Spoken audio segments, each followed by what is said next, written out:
তোমার কেমন লাগছে? খুবই ভালো লাগছে। এরকম আশা ছিল কিছু একটা হবে, তারপর আর কি। এর পিছনে তোমার কার অবদান আছে?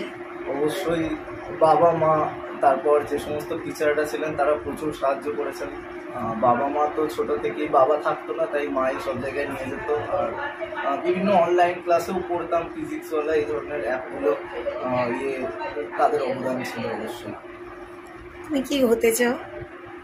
সাধারণত গতানুগতিক কোথায় কিছু করার ইচ্ছা নেই যে ডাক্তার বা ইঞ্জিনিয়ার, তবে নতুন কিছু করতে চাই। যেহেতু সৃজনশীল মানে বিভিন্ন জিনিসের সঙ্গে যুক্ত আছি, তাই সৃজনশীলতা এবং পড়াশোনা দুটোর মিশ্রণেই কিছু করতে চাই। তুমি পড়াশোনা কতক্ষণ করো? কোনো ঠিকঠাক রুটিন ছিল না, যেরকম ইচ্ছা হতো 4-5 ঘন্টা হয়তো হয়ে যেত। আর তাছাড়া নাচ গান সমস্ত কিছুই করতাম, তাই সেগুলোর টাইম ম্যানেজ করার পর পড়াশোনা করতাম আর কি। তো 4-5 ঘন্টা হতো ডেলি। আমাদের স্কুলে ক্লাস 6 থেকে পড়ে এবং ওর মা আমাদের স্কুলেরই প্যারাডে পার্শ্ব শিক্ষিকা।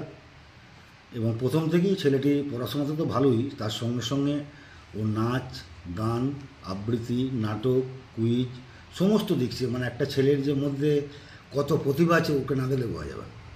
ছেলেটি ভীষণ ভালো এবং প্রচণ্ড অনুগত, এবং আমরা যথাসাধ্য চেষ্টা করেছি এবং সে আমাদের আশানুরূপ রেজাল্ট করেছে। আর একটু ভালো হলে আর একটু ভালো হতো।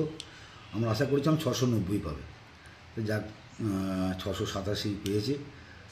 আমাদের স্কুলে এই প্রথম, মানে আমাদের স্কুলে আজ পর্যন্ত কোনোদিন কেউ মাধ্যমিকের এখন স্ট্যান্ড করতে পারেনি, এই প্রথম স্ট্যান্ড করলো। সেই হিসেবে আমরা সমস্ত শিক্ষক শিক্ষিকাবৃন্দ অত্যন্ত গর্বিত ওর জন্যে।